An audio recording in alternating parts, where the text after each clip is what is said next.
Bank ఫీజును వెయ్యి పట్టుకుంటారు.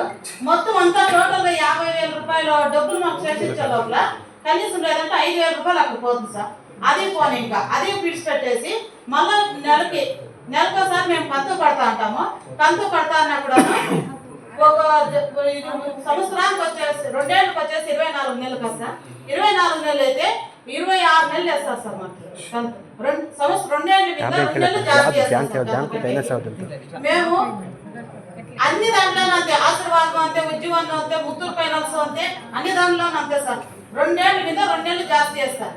ఇవన్నీ పోయి వాటికి వడ్డీ పడి ఈ వడ్డీ ఇవన్నీ లెక్కేసుకుంటా సార్ 50,000 ఇచ్చేదా 30,000 వడ్డీ కడతాం సార్. మేము పళ్ళలాంటి వ్యాపారం చేసుకొని పోతాం. బట్టల వ్యాపారం చేసేవాళ్ళు మేము సార్. మేము బట్టల వ్యాపారం చేస్తాం పళ్ళలాంటి. కనీసం ఎంతమంది కూర్చున్నారో ఫైనాన్స్ వాళ్ళు వాళ్ళంతా మమ్మల్ని చూసిండారు సార్. ఒక రోజుకి వచ్చి 3 ఊర్లు తిరుగుతాం సార్. వ్యాపారం చేసి ఆడవాళ్ళు వేసుకొని ఆడవాళ్ళు వేసుకొని తిరుగుతాం సార్. వీళ్ళు సార్ వాళ్ళంతా చూసిండారు. కనీసం ఒక టైమింగ్ ఒక అర్ధగంట సేపు లేట్ సార్. ఒక రోజుతో బస్సు మీరంతా మాకు ఒక తండ్రి గారితో సమానమే. స్నానం చేస్తాను సార్ బస్సుల్లో. కనీసం సార్ స్నానం చేస్తాను నాకు ఎక్కడ కూర్చోండి సార్. వచ్చి ఒక 5 నిమిషాలు అయితే సార్ వస్తానన్నా కూడా బయటకు పోరు సార్. వాళ్ళు కుర్చీ వేసుకొని ఆడే కాయలు కూర్చుంటారు. కుర్చీ వేసుకొని ఆడే కాయలు కూర్చుంటారు. అప్పుడు నేను వచ్చి స్నానం చేసుకుని వచ్చి డబ్బు తీసుకొని వచ్చి డబ్బులు కట్టినా. ఒక రోజు 500 రూపాయలు తక్కువ సార్. ఇంట్లో వాళ్ళందరినీ అడిగినాను. ఇలా చేసిందాను సార్. ఆ రోజు నాకు ఎంత బాధ అయిపోయింది అంటే అంత బాధ అయిపోయింది.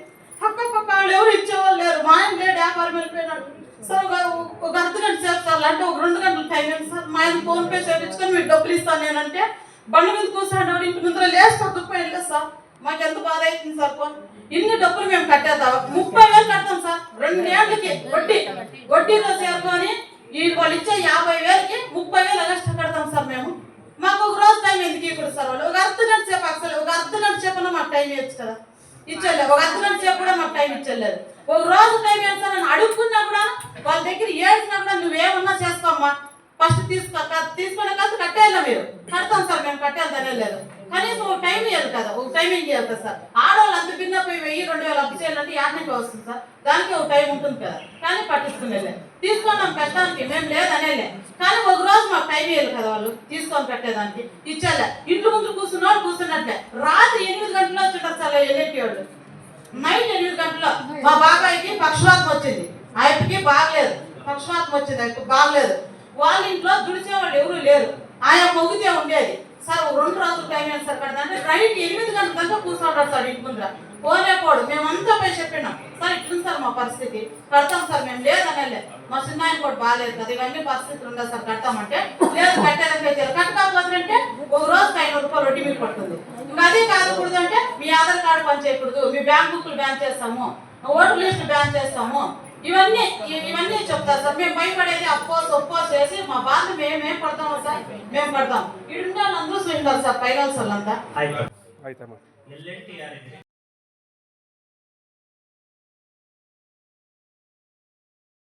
RRS ನ್ಯೂಸ್ ಗೌರಿಬಿದನೂರು ವರದಿ. ಸ್ನಾನ ಮಾಡುವುದಕ್ಕೂ ಬಿಡುವುದಿಲ್ಲ ಮೈಕ್ರೋ ಫೈನಾನ್ಸ್ ಅಧಿಕಾರಿಗಳು, ತಹಸೀಲ್ದಾರ್ ಎದುರು ಮಹಿಳೆಯ ಆಳಲು.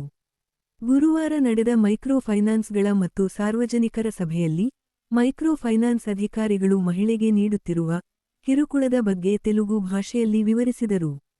ಇದಕ್ಕೆ ತಹಸೀಲ್ದಾರ್ ಮಹೇಶ್ ಪತ್ರಿಯವರು ಮೈಕ್ರೋ ಫೈನಾನ್ಸ್ ಅಧಿಕಾರಿಗಳಿಗೆ ಆರ್ಬಿಐ ರೂಲ್ಸ್ ಅದರಂತೆ ವರ್ತಿಸಬೇಕೆಂದು ಎಚ್ಚರಿಸಿದರು.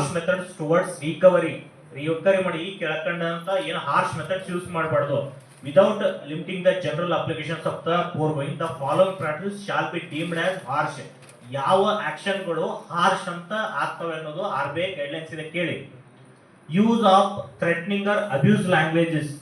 ಈಗ ಒಬ್ಬನ ಯೂಸ್ ಮಾಡಿದಲ್ಲ ಅದು ಅಬ್ಯೂಸಿವ್, ಅದು RBI ಗೈಡ್ಲೈನ್ಸ್ ಹೇಳಲ್ಲ ಆ ತರ ಮಾಡಂತ. ಹಾಗಾದ್ರೆ ಅದು ಅಫೆನ್ಸ್ ತಾನೆ.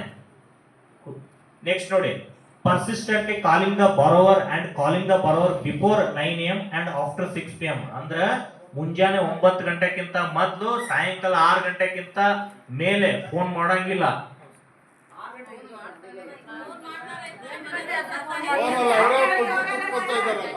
ನೋಡಪ್ಪ ಈಗ ಇದು ತಪ್ಪಲ್ವಾ ನೋಡಿ. 9 ಗಂಟೆಗಿಂತ ಕೆಳಗಡೆ ಸಾಯಂಕಾಲ 6 ಗಂಟೆ ತನಕ 6 ಗಂಟೆ ಮೇಲೆ ಫೋನ್ ಮಾಡಬಾರ್ದು. harassing relatives, friends and co-workers of the borrowers. Harass ಮಾಡಬಾರ್ದಂತಿದೆ. Publishing the name of borrowers ಅವ್ರನ್ನ ಪಬ್ಲಿಷ್ ಮಾಡೋದು, ಎಲ್ಲರ ಮುಂದೆ ಹೇಳೋದು, ಆ ತರ ಮಾಡೋದಾಗಿರ್ಬೋದು. Use or threat of use of violence and other similar means to harm the borrowers family, assets, reputations, ಬಾಗ್ಲ ಹೊಡೆಯೋದು ಅಥವಾ ಆ ಥರ ಏನಾದ್ರು ಇದನ್ನ ಮಾಡೋರು, ಅಸೆಟ್ಸ್ ಏನಾದ್ರು ಡ್ಯಾಮೇಜ್ ಮಾಡೋದಾಗ್ಲಿ ಆ ಥರ ಮಾಡೋಂಗಿಲ್ಲ. Misleading the borrower about the extent of debt are the consequences of the repayment ಅಂದ್ರೆ ರೀಪೇಮೆಂಟ್ ಅಂದ್ರೆ ಈಗ ಅನಾವಶ್ಯಕವಾಗಿ ನೀನ್ ಕಟ್ಲಿಲ್ಲ ಅಂದ್ರೆ ಆ ತರ ಆಗುತ್ತೆ, ಈ ತರ ಆಗುತ್ತೆ, ಹಂಗಾಗುತ್ತೆ, ಹಿಂಗಾಗತ್ತೆ ಅಂತ ಸುಮ್ಮನೆ ಅವ್ರನ್ನ ಅನಾವಶ್ಯಕವಾಗಿ ರೂಲ್ ಒಳಗಿಲ್ಲ ಅಂದ್ರೂ ಹೆದರ್ಸೋದು ಮಾಡೋಂಗಿಲ್ಲ. ಇವೆಲ್ಲನೂ ಕೂಡ ನೀವು ಮಾಡ್ತಿರೋ ಅಫೆನ್ಸ್. ಇಲ್ಲೆಲ್ಲಾ ಕೇಳಿದ ತಕ್ಷಣ ನಮ್ಗೆ ಏನ್ ಅನಿಸ್ತಂದ್ರೆ ಇವು ಅಷ್ಟು RBI ಗೈಡ್ಲೈನ್ಸ್ ಎಲ್ಲ ನೀವು ಫಾಲೋ ಮಾಡ್ತಾರೆ ಅಂತ ಏನ್ ಹೇಳ್ತಾರ, ಹಂಗಾರೆ ನೀವು ಇಲ್ಲಿ ವೈಲೆನ್ಸ್ ಮಾಡ್ತಾ ಇದ್ರಿ, ನೀವು ಫಾಲೋ ಮಾಡ್ತಾ ಇಲ್ಲ. ಇವ್ರು ಇಷ್ಟ್ರ ಮೇಲೆ ಕಂಡು ಬರುತ್ತಲ್ಲ, ನೀವು ಕೊಟ್ಟಿರುವಂತದನ್ನೇ ಓದ್ತಾ ಇರೋದು ನಾನು.